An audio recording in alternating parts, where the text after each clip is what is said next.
Salut amis sportifs, bienvenue sur Sport Plus de ce jeudi 17 octobre 2019.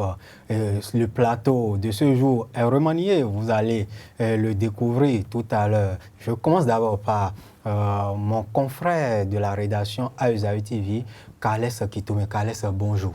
Bonjour Lario, je suis là, je réponds à ce rendez-vous sportif de cet après-midi. Oui, comme un réserviste, vous avez pris le vol de Sport Plus pour égayer un peu, pour donner des informations à nos amis. Peut-être un réserviste, mais un réserviste qui prend du plaisir, prend quand même prendre le jeu en cours. Merci beaucoup. Et nous avons un invité ici, il nous vient directement du Mali. Il s'appelle Djakarija Kamara. C'est un confrère, reporter sportif, directeur de publication du magazine InfoSport. Bonjour et bienvenue au Bénin. Merci beaucoup, cher ami. Bonjour et bonjour au peuple béninois. Merci d'avoir accepté notre invitation, même si cela vous est parvenu un peu plus tard. Oui, ce n'est pas un problème. Nous sommes entre confrères. Un journaliste est toujours prêt pour les interviews et autres sollicitations. Ça fait partie de notre métier. Ah oui, comme Karl l'a dit, vous êtes un réserviste apte à venir en plateau à AESAU TV pour donner les actualités du monde sportif africain et notamment du Mali, partager l'expérience du football malien, ce football qui connaît depuis quelques temps, quelques années de succès sur le continent, que ce soit au niveau de l'équipe A ou au niveau des équipes de catégorie d'âge. Et je vous souhaite la bienvenue à AESAU TV. Merci beaucoup, AESAU TV. Prenez du plaisir.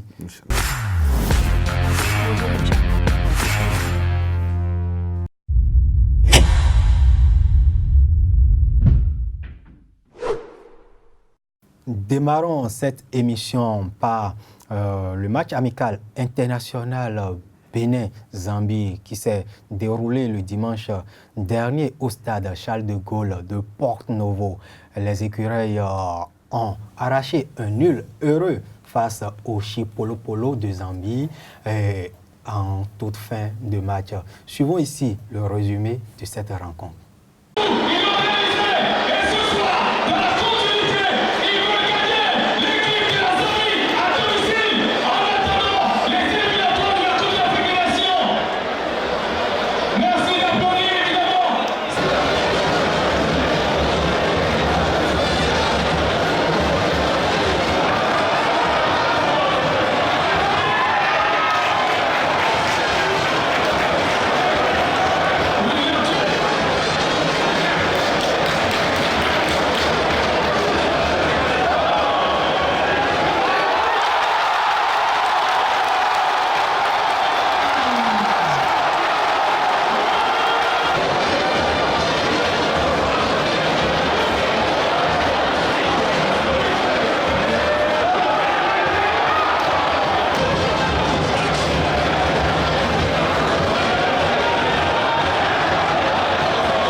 Retrouvons les deux sélectionneurs à la conférence de presse d'après-match qui débriefent le match que leurs poulains ont livré cet après-midi du dimanche 13 octobre 2019 au stade Charles de Gaulle de la ville capitale.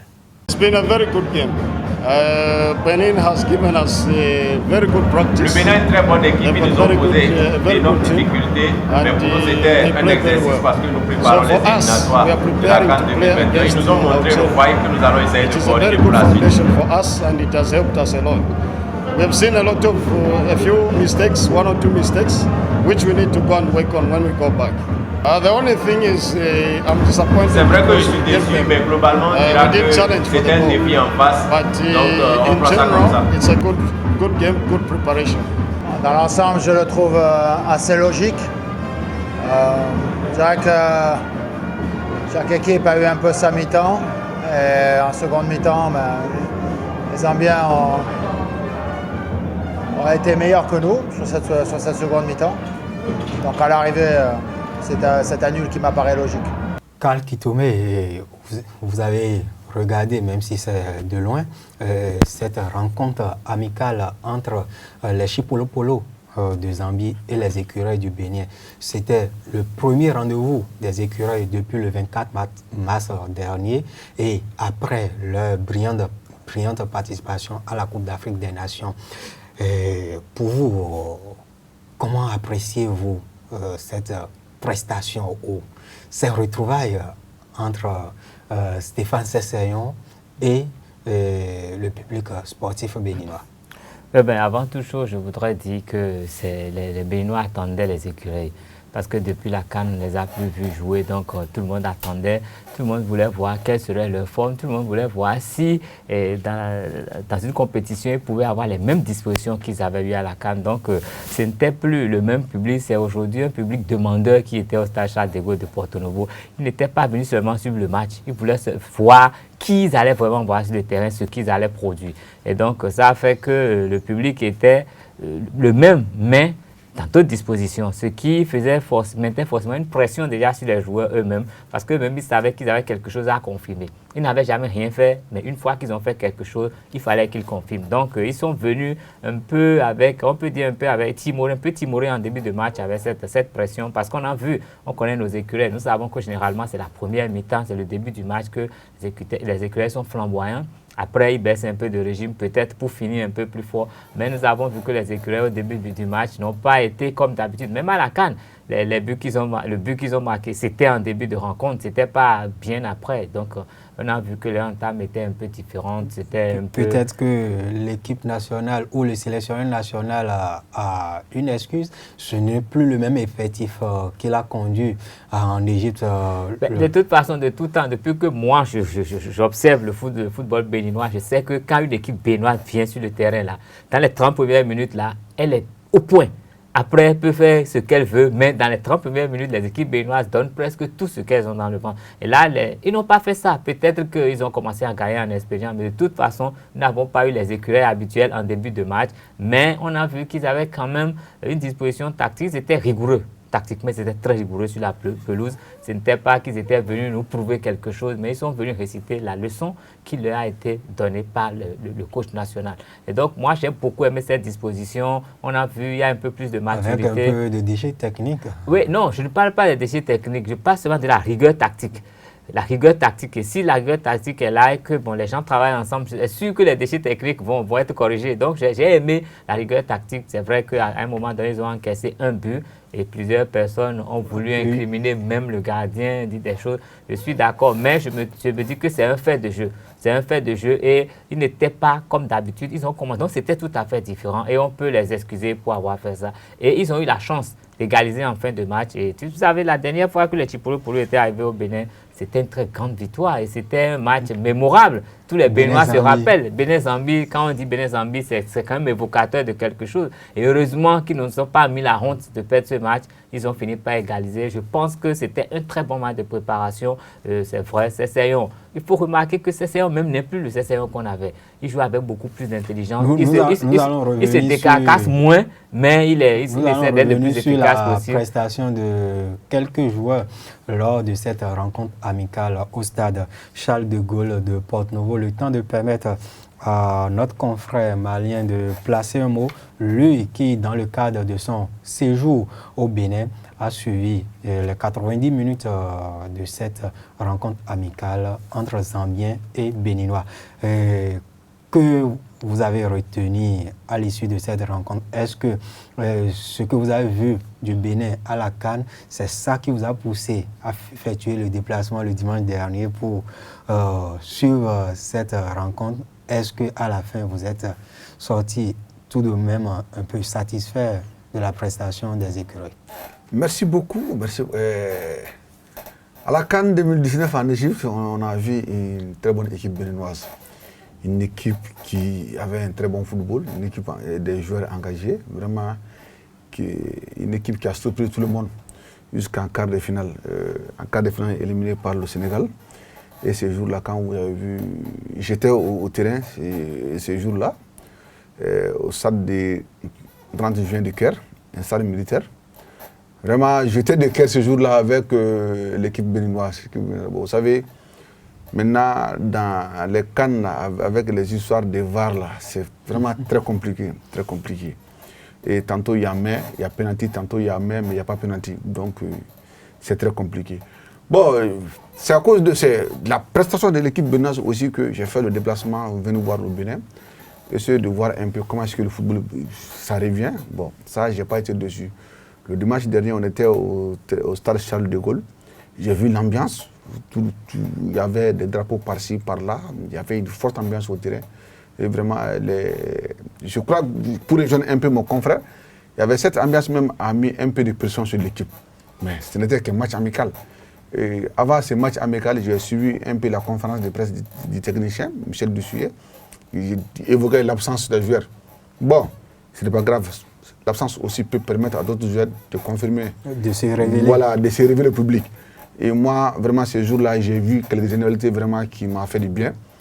Tout le monde connaît Cicélion, tout le monde connaît Adagan Steve Mounier.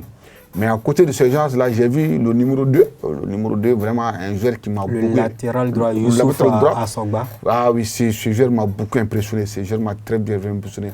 En plus aussi, il y a eu le numéro 7 qui est entré en cours de match. Yannick Aguemo. Yannick Aguemo. Là, vraiment, j'ai... Le passeur sur l'égalisation de Michael Poté. Justement, vraiment, j'ai beaucoup apprécié ces deux joueurs-là. D'autres joueurs, hein. Mais il y a un joueur qui a signé récemment à Djoliba AC, qui était dans l'entrevue du Bénin, Jérôme Bonou à Gossam. Justement, c'est ici que j'ai appris qu'il a signé au Djoliba. Sinon, je ne savais pas parce que au Mali, maintenant, le championnat était un peu arrêté par rapport au tournoi IFOA, à la Coupe des Nations IFOA qui se tenait à Dakar. Donc, on a fait 15 jours. Mais j'ai vu sur les réseaux WhatsApp, sur les réseaux sociaux que vraiment un joueur béninois a signé au Djoliba. Vous savez, nous, on a une longue tradition des joueurs béninois qui ont joué au Djoliba. Il y a un joueur que j'ai oublié son nom, vraiment, qui a fait au Djoliba. Ils ont même été, je crois, en demi-finale de la Coupe CAF, si je me trompe pas. J'ai oublié son nom, mais... Comme ça, quelque chose comme ça. En tout cas, il y a beaucoup de joueurs béninois qui ont passé par le Djoliba. Le Djoliba aime beaucoup les joueurs béninois. Surtout, ils ont fait des très bons signes, des très bons matchs au Djoliba. Ils ont essayé des très bons noms là-bas. Donc, ce n'est pas étonnant qu'un autre joueur du Bénin va jouer encore au Djoliba. Surtout, le Djoliba est qualifié aussi pour la phase, pour le second tour. Le tour additionnel. Le tour de cadrage de la Coupe CAF. Bon, je crois que ce sera un très bon appui pour le Djoliba. Restons au stade Charles de Gaulle de Porto-Novo. Est-ce que les fans des écureuils ont apprécié leurs prestations? Suivons leur réaction. Je vois que l'équipe béninoise n'est pas au point. N'est pas au point. Surtout à la défense, ça ne va pas. À la défense, ça ne va pas. Il n'y a rien qui a marché. Il n'y a rien qui a marché, franchement. Il n'y a rien qui a marché. Le match des écureuils aujourd'hui, c'était un bon match. Et en physionomie, les écureuils avaient encaissé le premier but. Mais ils ont su égaliser le but et l'équipe a encore mené les écureuils ont pu encore égaliser. Donc c'était un très bon match selon moi. Bon, les écureuils ils ont bien joué, ils n'ont pas pu décourager les supporters en tant que tels. Donc selon moi, bon, j'ai vu que Dosso a bien mouillé le maillot, selon moi, j'ai apprécié beaucoup son jeu. Même Yannick Aguemo, lui-même, il a bien joué le match. Mounier passe sa tête extraordinaire avec ce truc-là, quoi. Et Poté aussi avec sa tête extraordinaire, avec bien traité, quoi. C'est à la Ronaldo, quoi. Ouais. Le match des écureuils, pour moi, je dis là, je suis tellement content, quoi. Là, ils ont bien joué, ils ont bien géré. C'est comme on était à la CAN, quoi. Ouais, ils ont la tête de Mounier, là, c'est Ronaldo, quoi.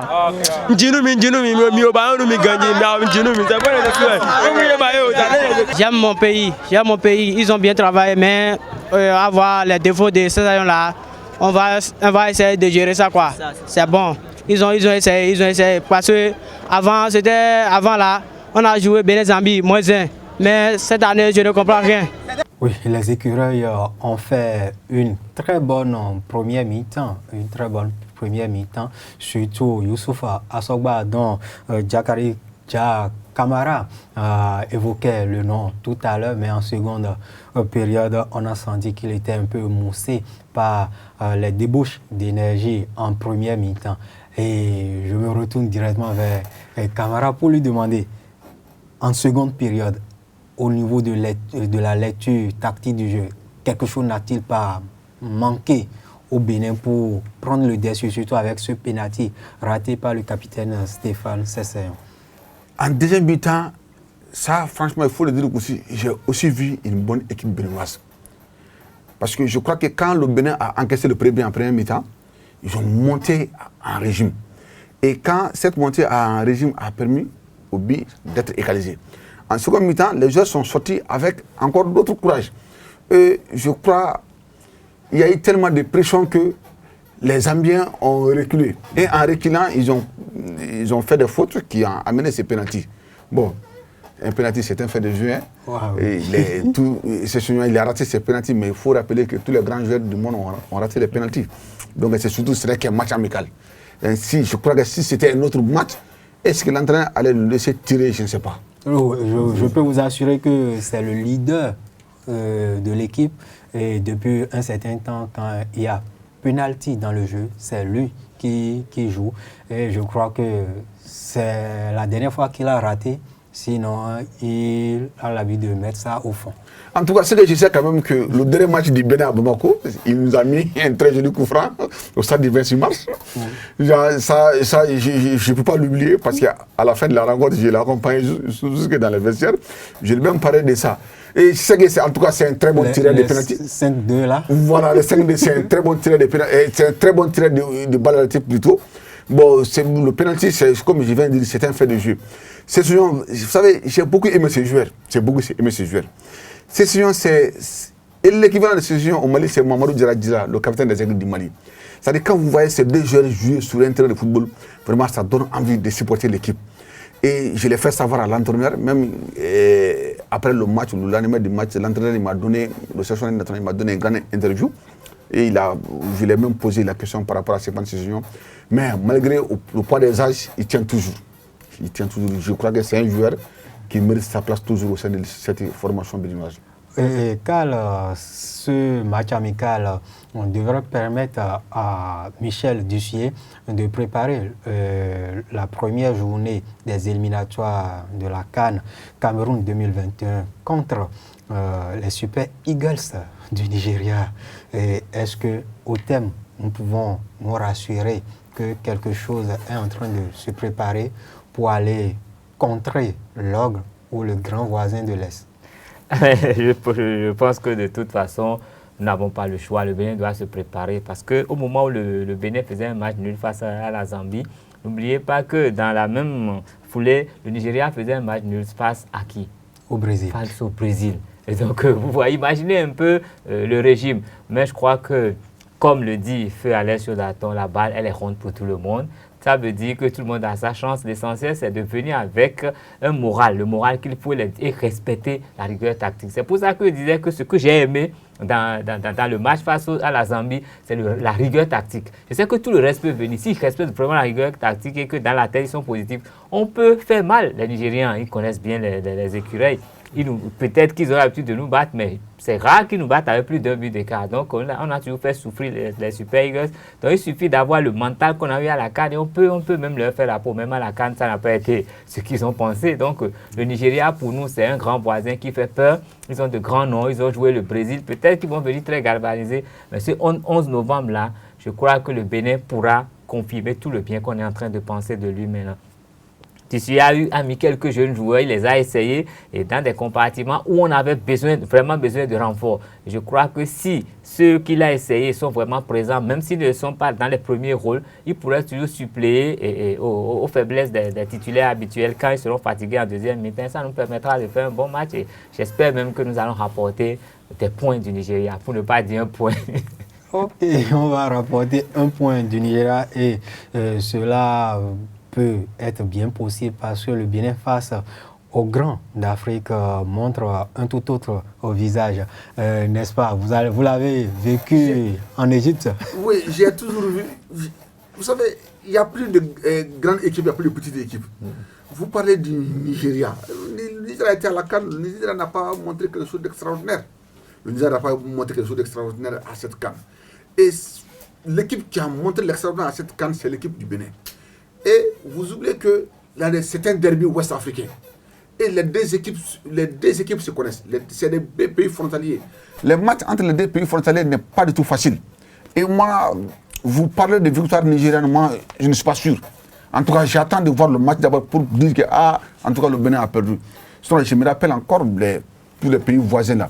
Regarde Sénégal-Zambie, Sénégal-Gambie. Oui. Regarde Nigeria. Je crois que les deux formations se connaissent très bien.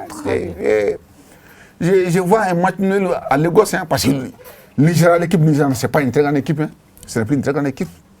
Ce n'est pas l'équipe des équipes des années 94-98 ou même 2013 tout récemment. C'est une équipe en reconstruction avec des jeunes joueurs talentueux, mais ce n'est pas une grande équipe aussi.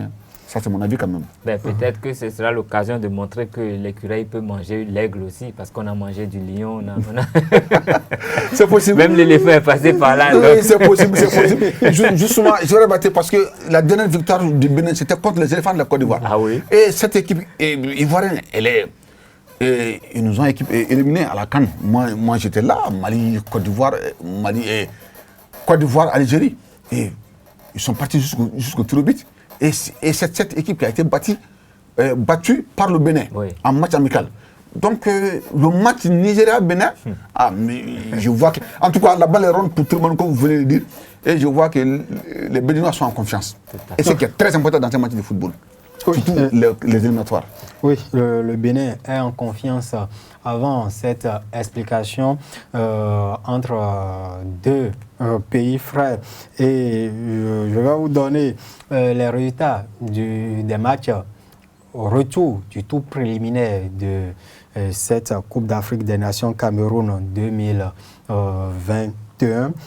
Ces rencontres ont eu lieu le même jour que le match amical Bénin-Zambie le dimanche 13 octobre dernier. Le Seychelles a été battu par le Soudan du Sud 1-0 après la victoire 2-1 à domicile. Les Sud-Soudanais, ils sont allés s'imposer au Chécélois et le Tchad a éliminé le Libéria au tir au but. Au tir au but 5 tirs contre 4. 1-0 pour le Libéria au match aller. 1-0 pour le Tchad au match au retour à N'Djamena. Et la Gambie et le Djibouti ont fait également match nul sur l'ensemble des deux rencontres, 2 buts partout. Et au tir au but, les Gambiens passent avec 3 tirs transformés contre 2. Le Sao Tomé et Principe sort, je vais dire, victorieux de la double confrontation face à l'île Maurice, 2-1 au match retour après la victoire, 3-1 au match aller. Et il faut dire ces 4 équipes rejoignent les autres qui sont déjà classés dans les différents groupes et à partir du mois de novembre prochain, la première journée où ces éliminatoires de la CAN Cameroun 2021 vont démarrer. Et nous allons poursuivre pour vous donner les autres journées de ces éliminatoires. La deuxième journée aura lieu le 19 novembre de cette année, toujours le 19 novembre 2019.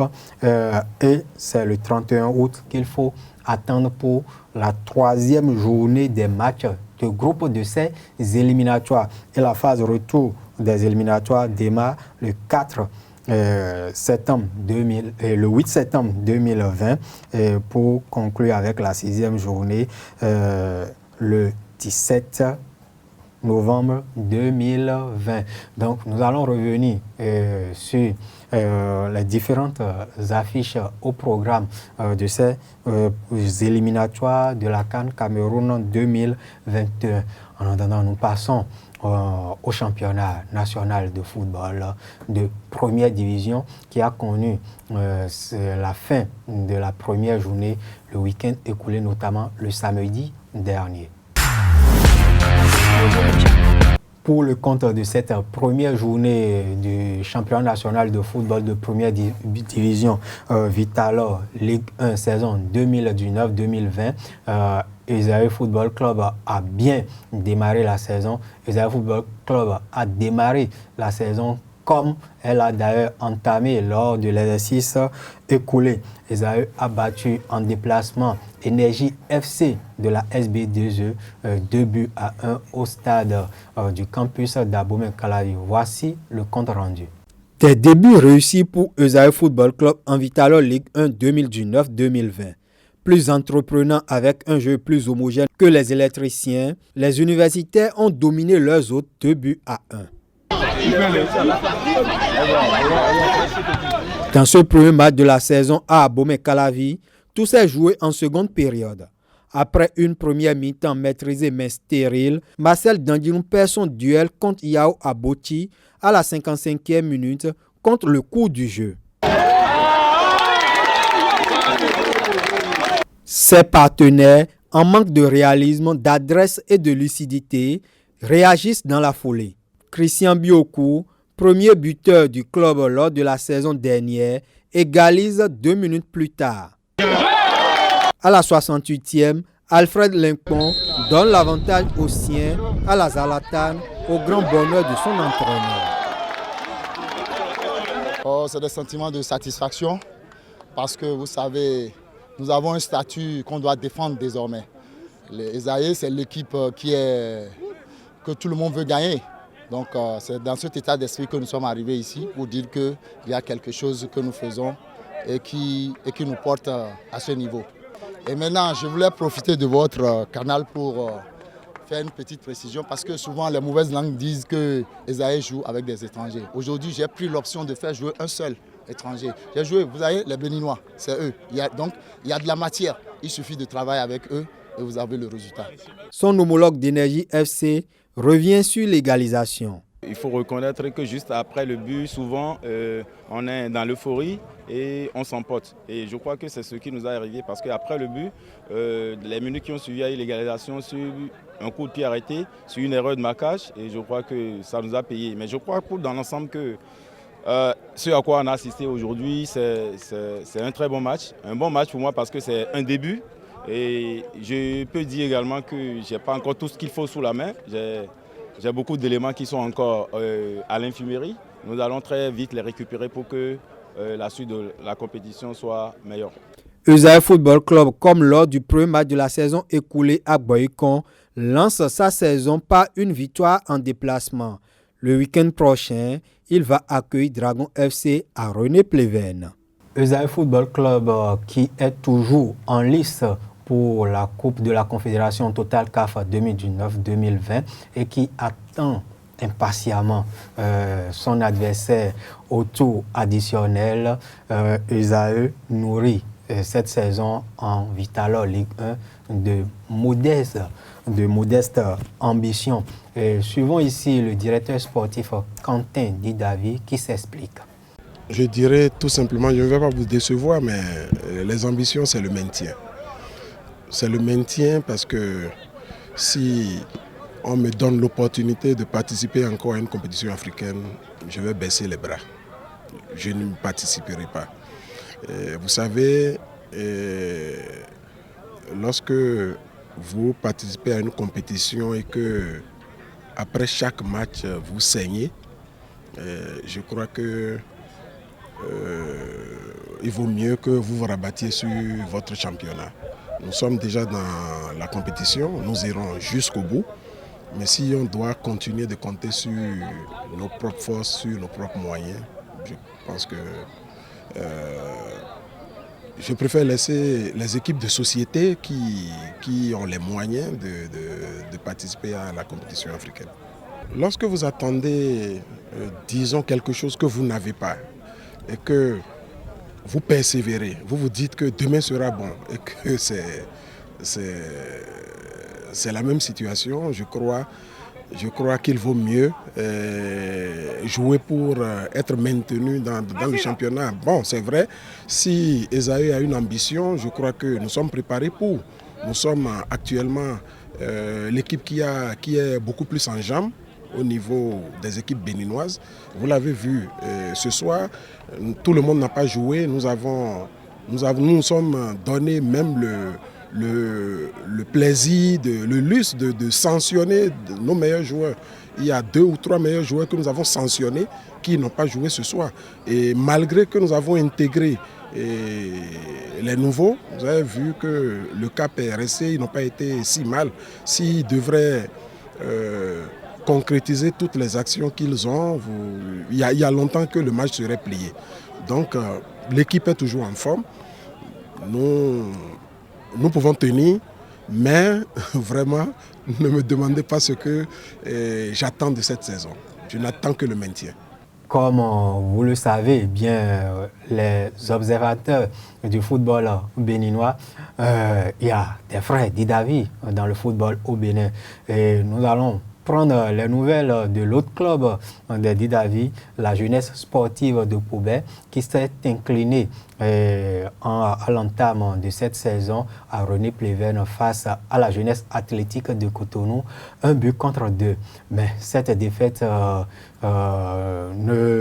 n'inquiète guère le président Bruno Atu Didavi qui garde qui reste confiant, j'allais dire, pour la suite de la saison et l'atteinte des objectifs assignés au staff technique.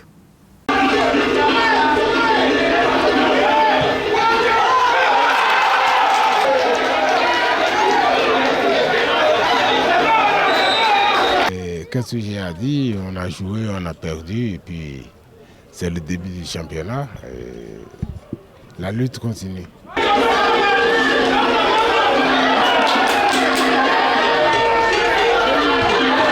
Si, les ambitions demeurent. C'est pas parce qu'on a perdu le premier match du championnat et que nos ambitions ne seront plus d'actualité. Et pour le moment, nous continuons, nous allons demander au staff et autres de continuer de travailler et on verra bien la suite. On a un contrat d'objectif et c'est pas parce qu'il a perdu le premier match du championnat qu'on va se dire que ça ne va pas. Mais on vient de commencer et on verra bien. Cal Kitome, voilà, Esaü Football Club qui a confirmé que cette équipe universitaire a un statut à défendre cette saison.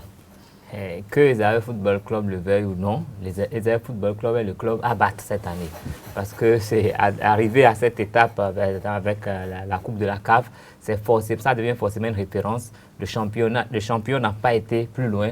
Ça veut dire qu'aujourd'hui, parce que Esaü Football Club a eu cette performance, les autres clubs veulent être à son niveau. Donc, quel que soit le match que Esaü jouera cette année, ce sera un grand match parce que tout le monde voudra battre Esaü pour montrer qu'ils ont aussi des capacités pour aller sur la scène africaine. Et heureusement que Esaü Football Club a pu venir à bout de l'Énergie FC.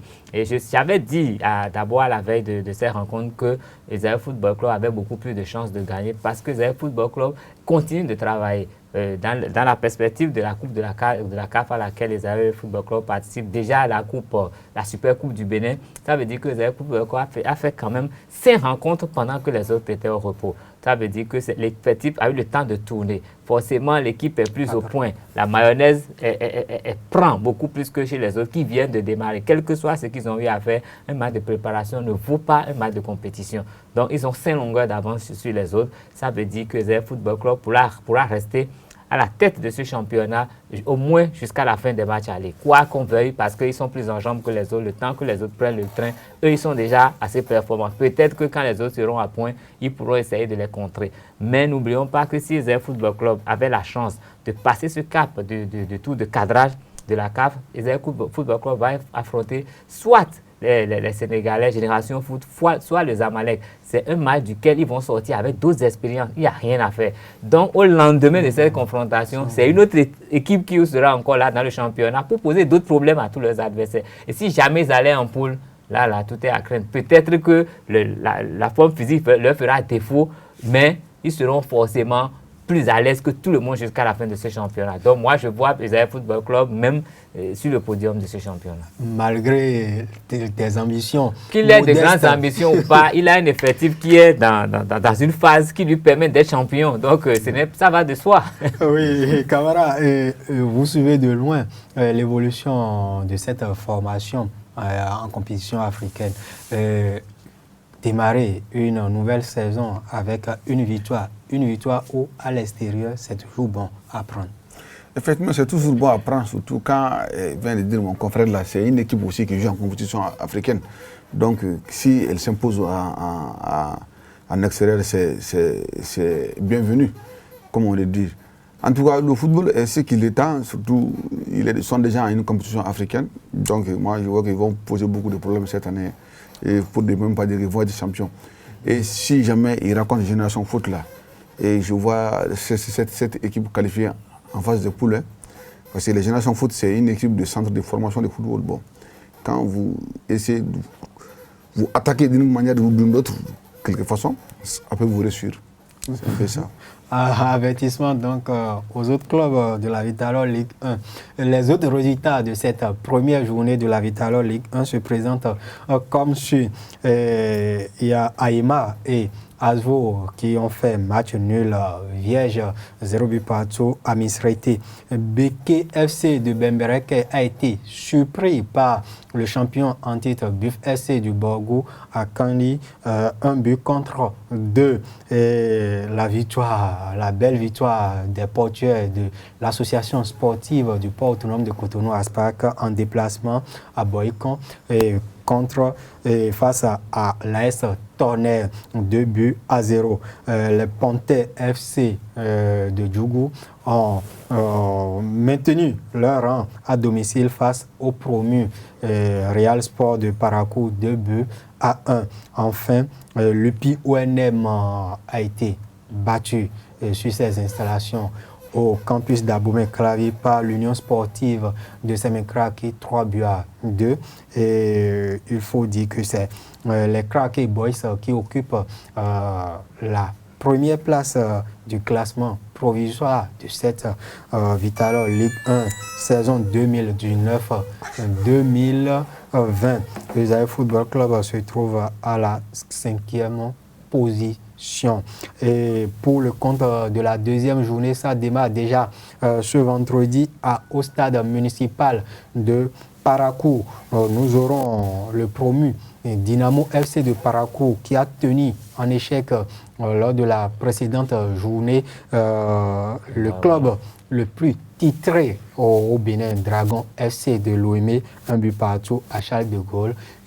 Dynamo va accueillir Énergie FC de la SB2E demain à partir de 16h au stade municipal de Parakou. L'autre club de Parakou, Real Sport de Parakou, reçoit l'association sportive de la vallée Omnisport SVO le samedi. Toujours ce samedi, on aura l'AS Tonnerre de Boycon qui accueille l'USS Craqué, l'Union sportive de Saint-Craqué, et Aspac va recevoir à Bomé-Calavi.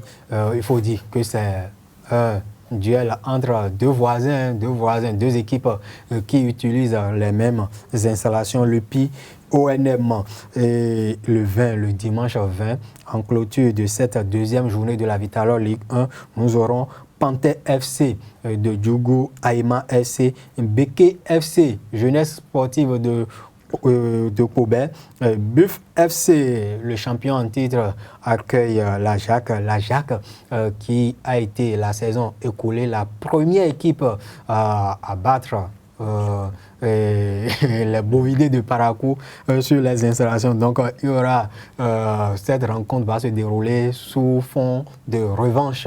Et enfin, nous aurons Esaïe Football Club qui joue les Dragons FC de l'OME à René Pleven. Là également, c'est une autre rencontre à revanche, puisque la saison écoulée, les Dragons sont venus à Cotonou battre Esaïe 1-0 dans les derniers instants de la partie à la 91e minute sur un dégagement du gardien.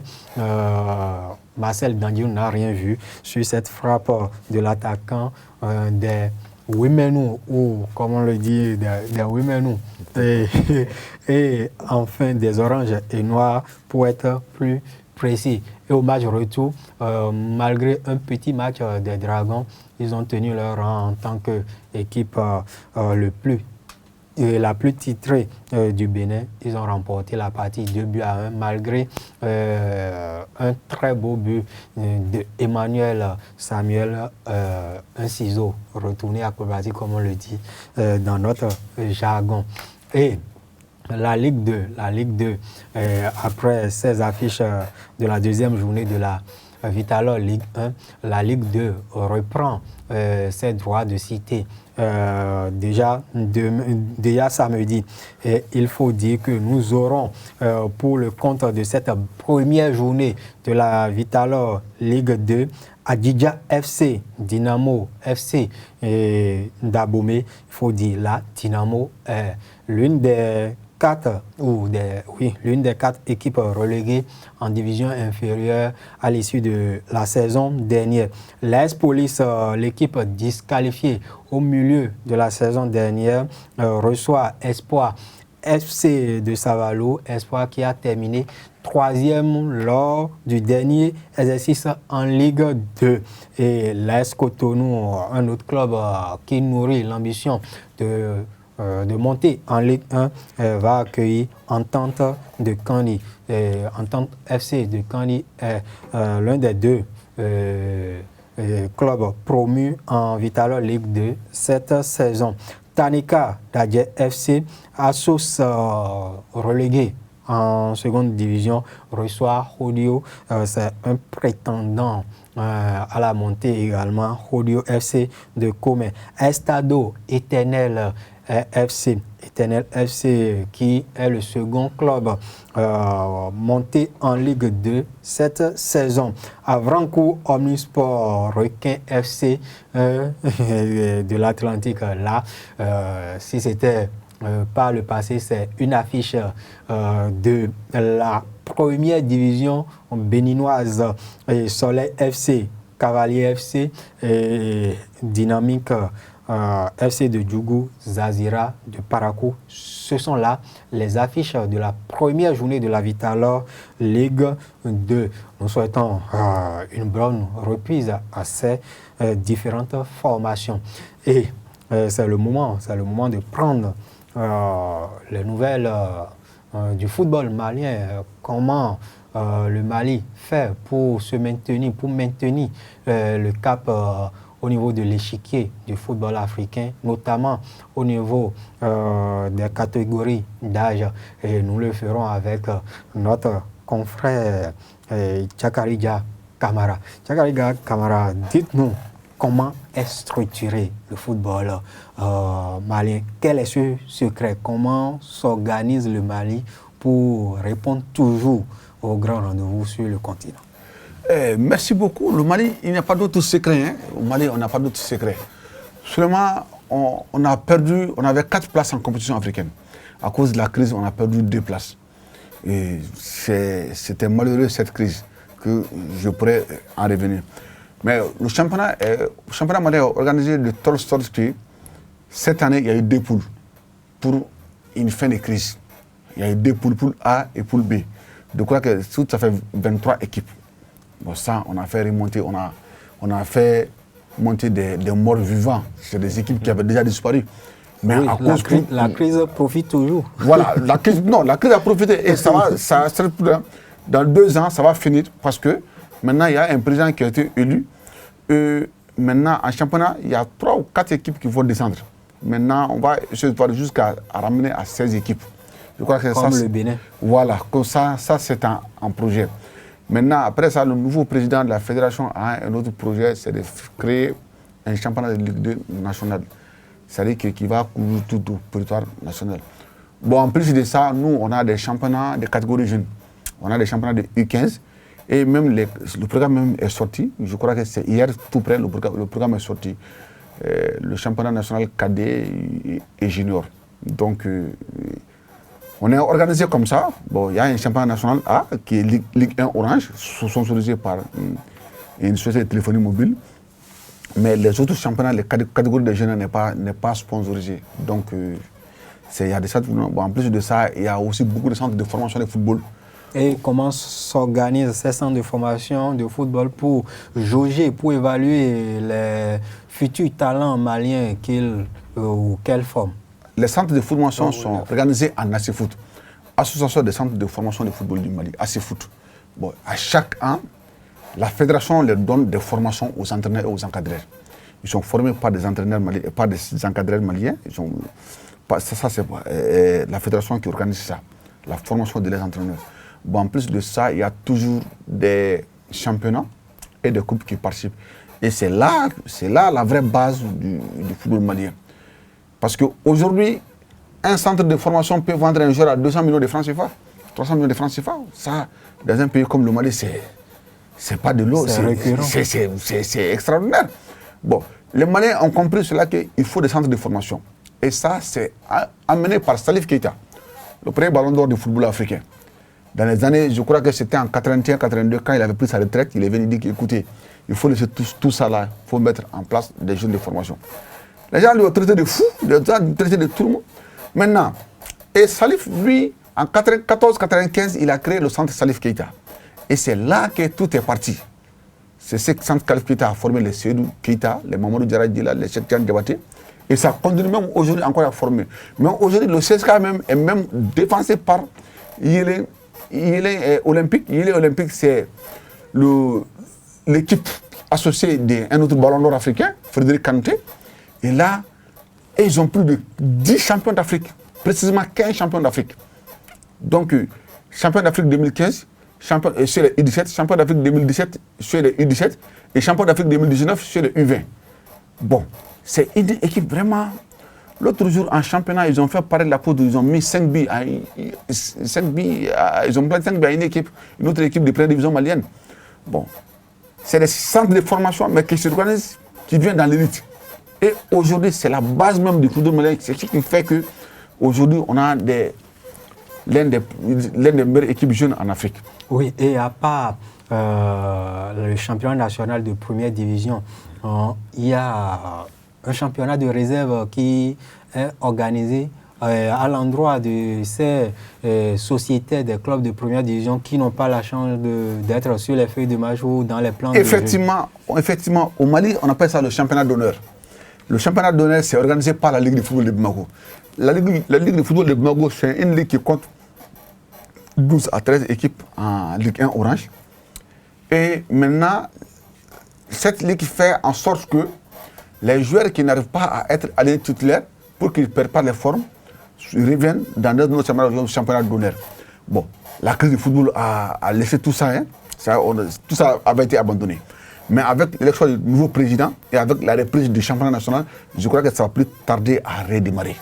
Et c'est ce qui fait que les équipes maliennes étaient compétitives. On avait 4 clubs en Coupe d'Afrique. Et en chaque année, on alignait 2 ou 3 clubs dans les phases de poule. Donc ce n'était pas rien.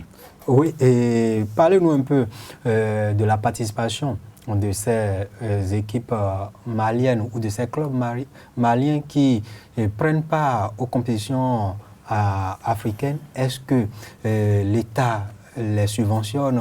Comment l'apport, le soutien de la Fédération malienne de football, le soutien du ministère malien des sports, comment ça se fait? Est-ce que l'équipe ou ces équipes-là sont laissées à elles-mêmes? Non, pas du tout.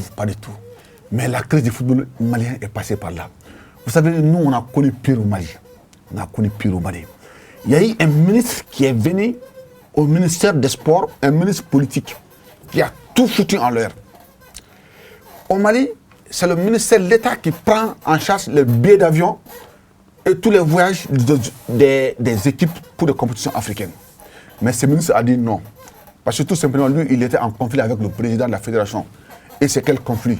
Une histoire de mèche.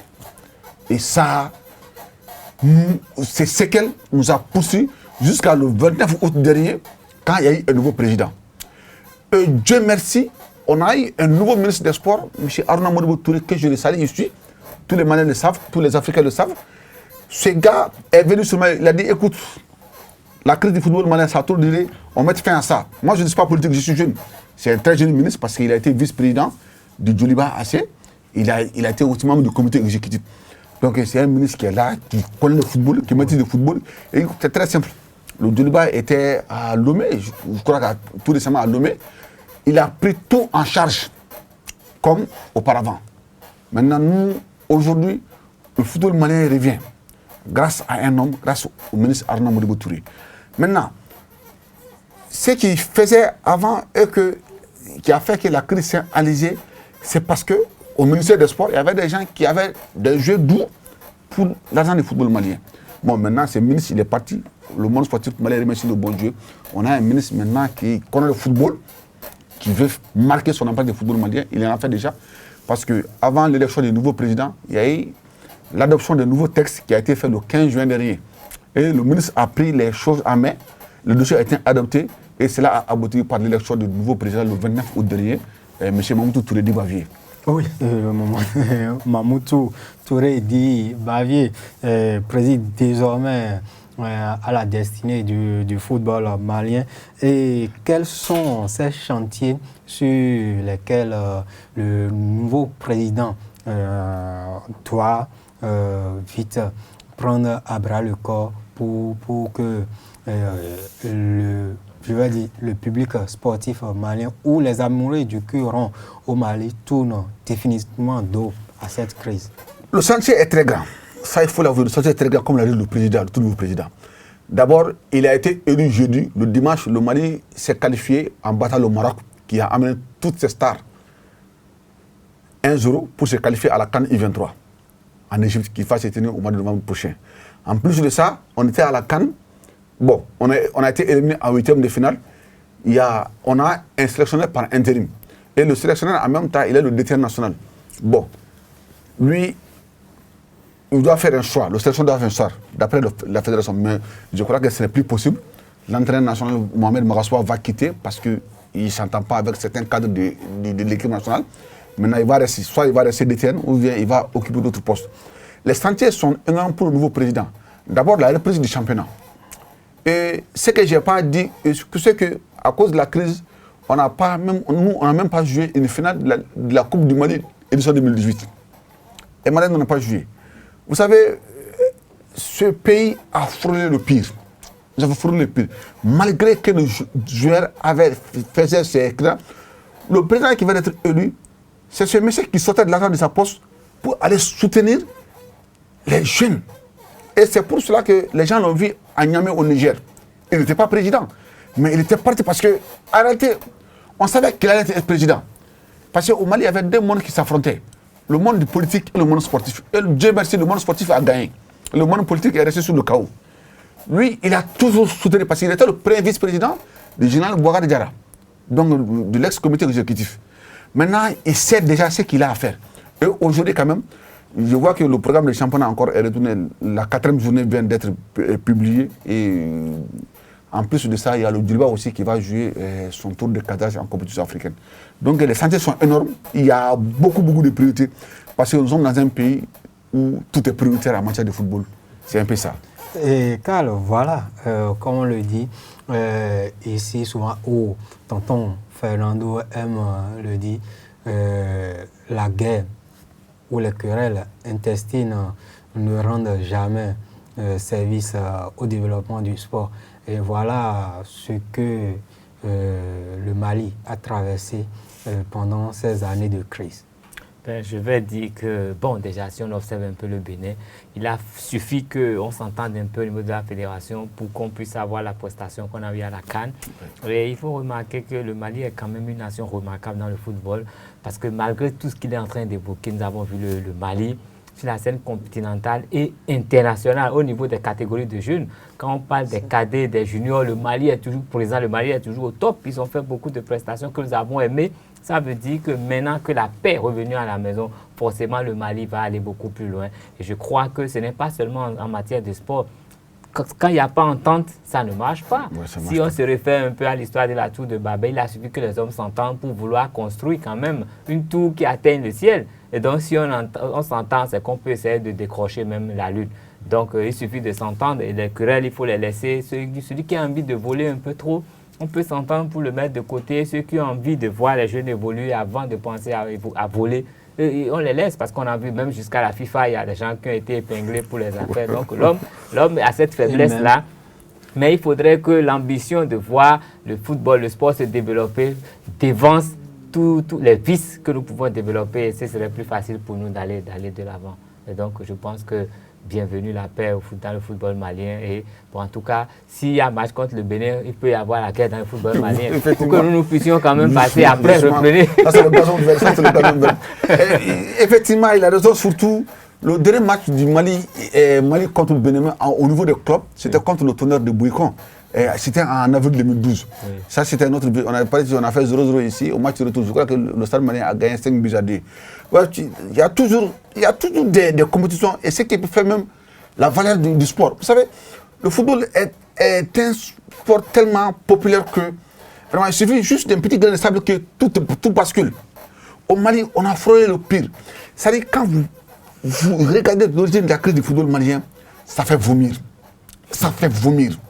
Et c'est une guerre entre deux personnes, entre le président de la fédération et le ministre des Sports. Et je ne vais pas vous dire la base de cette histoire, c'est une histoire de mœurs.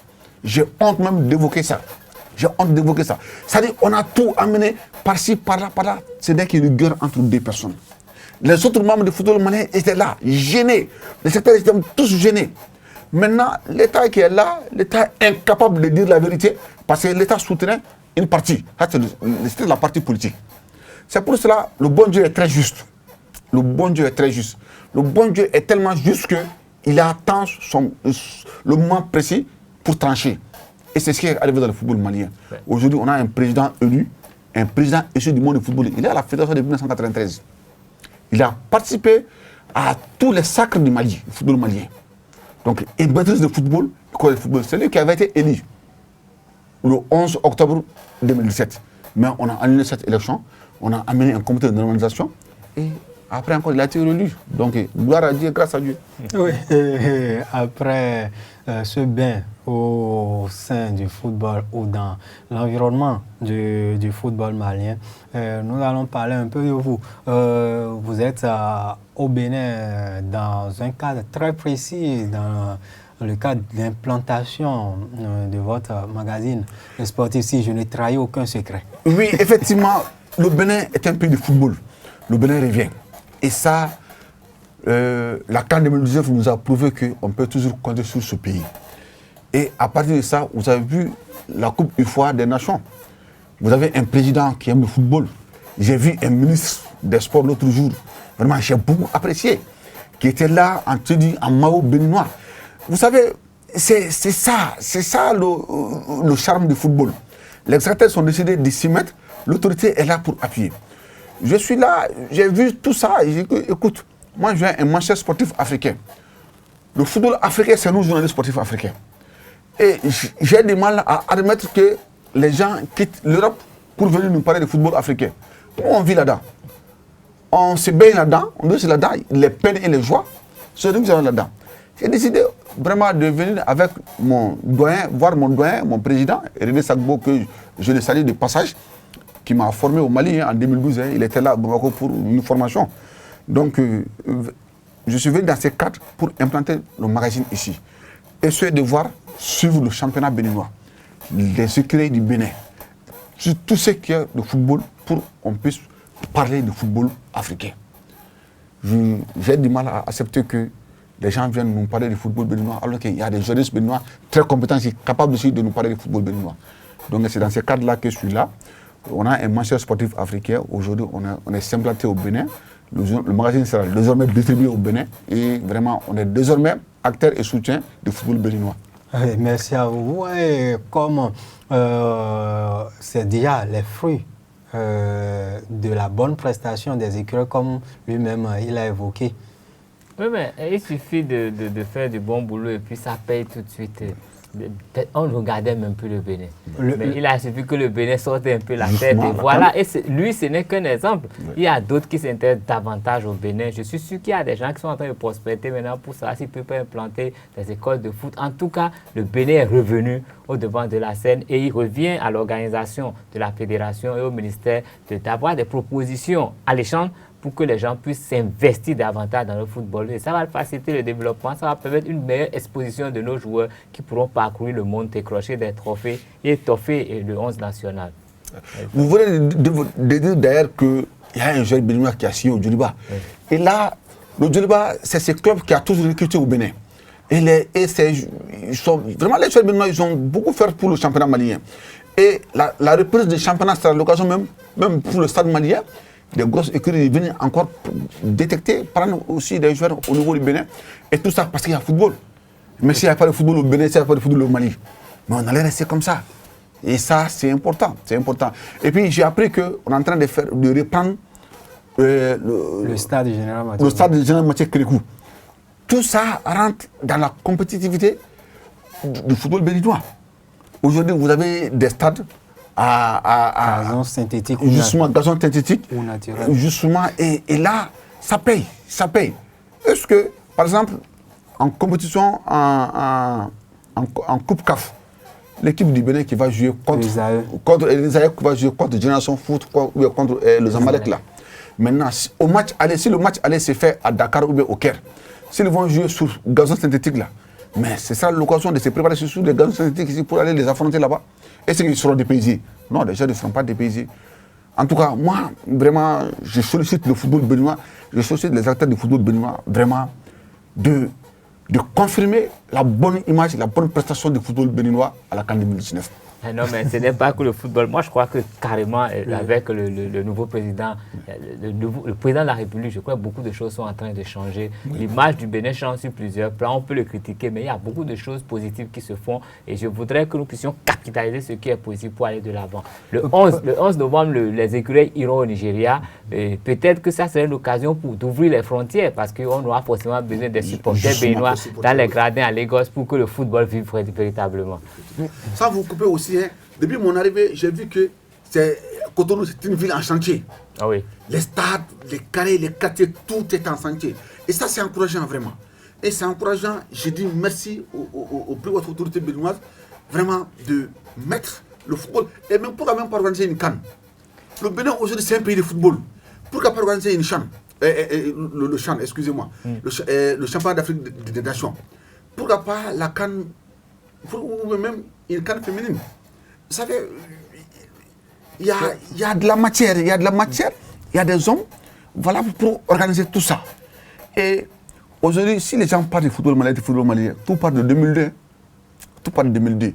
En 2002, quand la CAN a été attribuée au Mali en 1998, le président de la République d'abord, le professeur Alpha Omar Konaré, a dit que tiens, cette occasion-là, on va faire ça un projet de développement. Nous, on a eu 6 stades. Aujourd'hui, après lui, en 2002, quand ATT est venu, ATT a construit 7 stades aussi. Et renouvelé 2 autres stades. Aujourd'hui, le Mali a 23 stades de normes CAF FIFA. Voilà. On a 23 stades. Et ça, c'est parce qu'il y a eu la CAN. Et aujourd'hui, si le Bénin organise une CAN, c'est-à-dire quel que soit même un championnat d'Afrique, le CHAN, c'est 16 équipes. Les 16 équipes ne vont pas tous loger à Cotonou et à Porto Novo. Maintenant, d'autres villes vont accueillir. Et l'organisation d'une CAN, d'une compétition comme la CAN, vraiment permet un plein développement au football d'un pays. Et nous, on parle de l'espérance du Mali. Et nous aussi, on s'est progressé sur l'espérance du Burkina, qui est un pays frontalier du Mali. Oui. Bon, aujourd'hui, vous voyez l'Afrique de l'Ouest. Il y a eu le tournoi UFOA à Dakar. Mais c'était extraordinaire. On a vu l'équipe du Bénin jouer contre la Guinée-Conakry. Bon, vous savez, même ce tournoi, pourquoi pas même pas l'organiser ici? Et là, vraiment, c'était un appel, c'était un jeu. Vous savez, l'Afrique de l'Ouest, c'est le cœur du football africain. Effectivement. C'est le cœur du football. Il y a le Nigeria, il y a le Ghana, il y a le Bénin, il y a le Sénégal, il y a la Côte d'Ivoire, il y a le Mali, il y a le Burkina, il y a la Guinée-Conakry. Donc, vraiment, nous sommes une sous-région vraiment de football. Vraiment. Je ne vous apprends rien. On a un nouveau président au niveau de l'UFOA. Et le président de la Fédération guinéenne de football, M. Antonio Soare. Bon, bref, un grand monsieur. Il envisage d'organiser une compétition de club désormais pour au niveau de l'UFOA. Ce qui est encourageant. On en a besoin, vraiment on en a besoin. Aujourd'hui, il faut une compétitivité. Quand il a été élu, je lui ai envoyé un message par rapport à ça. Je lui ai dit que monsieur le président, pour qui vous connaît, vous êtes un monsieur très ambitieux. Et votre ambition, vraiment, nous souhaitons que ça aura un impact sur le football d'Afrique de l'Ouest. Et Inch'Allah, on aura cet impact-là. Merci. Et nous allons descendre tout doucement de ce plateau. Mais avant, nous allons prendre la direction de Lomé pour avoir les nouvelles de l'association sportive du Port autonome de Cotonou Basketball Club qui est depuis hier en mise au vert dans la capitale togolaise pour préparer les éliminatoires de Africa Basketball League qui va se jouer ici à Cotonou à partir du 27 octobre prochain. C'est Arnaud Akapo, quand je parlais à l'entame de cette émission qu'il y a des réservistes, c'est que les titulaires sont en mission. Donc Arnaud Akapo est avec l'équipe là-bas. Il nous fait le point du séjour des portuaires à Lomé. En prélude aux éliminatoires de la zone 3 de l'Africa Basketball League qui démarre le 27 octobre prochain à Cotonou, Aspac est actuellement en séjour à Lomé pour une mise au vert. Parti de Cotonou avec 16 joueurs, le coach Aurelius Kouko va en retenir les 12 meilleurs éléments sous l'expertise de Pierre Tonneau, affectueusement appelé Messi dans le milieu du basketball béninois et africain. Ceci, les 5 matchs amicaux prévus à cet effet contre des clubs du Togo, à savoir Dito, Modèle, Étoile Filante et l'équipe nationale espoir de basketball du Togo. Et déjà, l'Aspac Basketball a livré un match test contre le Modèle de Lomé au stade Omnisport ce mercredi nuit. Le vice-champion du Togo a semblé résister au début du premier quart-temps, mais va finir par perdre 18-10 pour finir 84-32.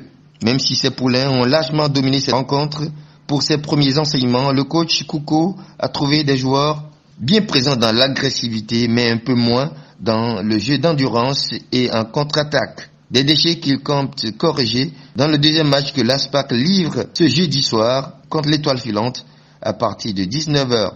Il faut rappeler que la délégation de l'Aspac, conduite par Gérard Condé, vice-président de l'association, et Jean-Paul Nikoué, premier responsable de la session basketball, a quitté Cotonou ce mercredi dans la matinée et séjourne dans un hôtel dans le centre-ville de Lomé. Quelques nouvelles hors du Bénin et parlons du tournoi ou de la Coupe de l'UFOA 2019. C'est le pays hôte, le Sénégal, qui l'a remporté face au Ghana. Et il faut donner d'autres nouvelles, des bonnes nouvelles pour le Bénin. Le Bénin a obtenu son deuxième qualifié aux Jeux Olympiques Tokyo 2020 le samedi dernier. Le rameur Privel Rinkanti en terminant 5e de la compétition qualificative en Tunisie a obtenu ce précieux sésame pour le voyage au pays du soleil et du vent. Oui, je crois qu'on parle du football, mais il y a deux disciplines. Et je sais que les Béninois, dans les disciplines individuelles, ont l'habitude d'être assez performants en athlétisme, en boxe et tout ça, en karaté, les arts martiaux et tout. Et donc, je crois que c'est la bienvenue. Et lui, il a fait ce qu'il faut. Maintenant, il faut qu'il continue, qu'il peaufine sa préparation parce que c'est bien d'aller au JO. C'est très bien, on se mêle au plus grand, mais quand on arrive à monter sur un podium au JO, c'est encore autre chose. C'est le drapeau du pays qui est déployé, c'est le pays qui est mis en exergue, c'est beaucoup de gens qui veulent savoir où se situe ce pays. En fait, c'est une exposition, c'est la communication qui dépasse tout ce qu'un chef de l'État peut dire. Et donc, nous lui souhaitons d'y être et d'être d'abord en santé, pas de blessures avant la compétition, et que là-bas, il puisse avoir la chance de monter sur une des marches du podium, et puis ça y est, on pourra vraiment jubiler avec lui. Avant lui, la première, celle-là même qui a ouvert la voie pour cette qualification de Privel Rinkanti en aviron, c'est Odile Aouanou, la championne d'Afrique d'hétathlon en titre, s'est qualifiée lors des derniers mondiaux à Doha au Qatar en terminant 8e lors du concours d'hétathlon. Et il y a également d'autres qui sont toujours en lice pour une place à 16 Olympiades Tokyo 2020. Il y a notamment le taekwondoïste Jeudiel Kiki, au moment où Privel obtenait sa qualification pour les JO Tokyo 2020, lui, il participait à un tournoi en Allemagne où il séjourne depuis l'année dernière grâce à sa bourse olympique. Et il a décroché la médaille d'or lors de ce tournoi dénommé Baden-Württemberg. Je ne m'exprime pas bien en allemand, donc vous avez compris. Donc, il a remporté la médaille d'or en réalisant un sans faute. Il a battu tous les adversaires qu'il a rencontrés lors de ce tournoi. 15 athlètes ont participé à cette compétition dans sa catégorie des moins de 74 kilos. En février 2020, il va essayer d'obtenir sa qualification pour les JO Tokyo 2020. Et donnons les nouvelles du handball, la phase zonale des champions nationaux a démarré depuis le samedi dernier. Nous sommes en contact avec le secrétaire général de la Fédération béninoise de taekwondo pour qu'il puisse venir ici nous parler un peu du handball au Bénin, surtout que les écureuils handballeuses ont pris part tout dernièrement à Niamey à la CAN U20. On va parler de tout ça là après. Et monsieur cher confrère Jakarija Kamara, nous voilà presque à la fin de cette émission. Un mot pour conclure l'émission. Eh bien, vraiment, je vous remercie beaucoup. Je vois que vraiment vous faites un très bon travail ici. J'ai vu que c'est vraiment une école où on forme des journalistes. Et en plus de ça, il y a une chaîne de télé, une radio. Là, vraiment, c'est très bien. Par rapport au football béninois, je dis bravo au football béninois, bravo à ceux qui nous ont donné comme sensation à la CAN 2019 en Égypte. J'étais là quand ils jouaient contre le Sénégal, quand ils jouaient contre le Maroc. Vraiment, on a vu que vraiment le football béninois revient de loin et puis c'est en train de prendre de l'envol. Ça, on ne peut que souhaiter. Tout ça, ça fait partie de l'Afrique de l'Ouest. Nous, tout ce qui fait bouger l'Afrique de l'Ouest, ça, on aime vraiment. On aime que c'est toute l'Afrique, mais si c'est l'Afrique de l'Ouest, d'ici Bamako, ça ne fait que 2 heures de vol d'avion. Donc, quand il y a la CAN ici, la CAN est remportée par l'équipe du Bénin, mais je serai le premier à prendre mon avion pour venir ici faire le reportage. Et c'est tout le vœu que je souhaite pour ce football béninois. Vraiment, je vous souhaite très bonne chance et j'espère que le Bénin sera au rendez-vous au Cameroun. Merci, bien de choses à nos confrères maliens, surtout à tous les acteurs du mouvement sportif du Mali, notamment au président du Comité national olympique et sportif malien, M. Sissoko. Ah oui, un très grand monsieur. Même aujourd'hui, on était en ligne, on a échangé beaucoup. Vraiment, il m'a chargé de transmettre ses chaleureuses félicitations, ses chaleureux remerciements aux journalistes béninois, avec en tête le président René Sagbo. Vraiment, le président Agub, c'est un grand monsieur. C'est un grand monsieur. Cet homme joue un très grand rôle dans le développement de toutes les disciplines au Mali, que ce soit du football. Il est aujourd'hui le président de l'Union africaine du judo, donc il représente toute l'Afrique. Et vraiment, ce monsieur, c'est un très grand monsieur du sport malien. Très grand, il fait beaucoup, beaucoup. Merci à vous et longue vie à vous, M. Sissoko, pour le bonheur de ces jeunes qui nourrissent un seul rêve, pratiquer leur sport de prédilection et faire partager des émotions avec leurs frères, leurs partenaires, leurs coéquipiers et tout le peuple africain. Karl Kitome, nous sommes au thème de cette émission. Merci pour avoir servi de bon. De toute façon, je l'ai dit à l'entame, c'est avec beaucoup de plaisir et je profite pour saluer sincèrement notre invité qui est sur le plateau et je le prie de transmettre nos salutations à ces grands footballeurs maliens tels que Frédéric Kanouté, Salif Keita, Pascal Feydounou, il y en a plein. Pascal Feydounou, c'est la Guinée. Bon, non, c'est le même pays, un Mali Guinée. On dit un Malien dit toujours la République sœur de Guinée et le Guinéen dit toujours la République sœur du Mali. Et c'est le pays des Mamadou, il y a des Mamadou un peu partout au Mali. Voilà, donc je crois que nos salutations à tout le peuple malien, nous sommes de cœur avec vous. Merci nous souhaiterions vous voir aux côtés de notre football comme vous le faites maintenant. Et si vous pouvez participer à son développement, c'est très bien. Et bon retour à Bamako. Merci beaucoup. Je voudrais vous prendre au revers. Vous êtes un acteur culturel. Oui. Et pour changer un peu cette émission, pour vous donner l'information, apporter l'information sportive sous avec d'autres formes, sous d'autres formes. J'aimerais que vous contactiez un de ces humoristes de la place qui... Pour animer le plateau. Pour animer le plateau, il va venir ici pour peindre un peu ce qui se fait du sport au Bénin, même si c'est une fois le mois. Je considère que c'est une mission. Ah oui, vous m'envoyez en mission et je vais tout faire pour réussir ma mission. Merci. Et nous remercions le président René-José Sagbo qui est resté dans ce studio, qui nous observait de près à bondir s'il le faut, si en temps on sortait des gants. Si on sortait des gants. Merci à vous, président, et chers amis internautes. Prenons le rendez-vous la semaine prochaine pour plus de nouvelles sportives.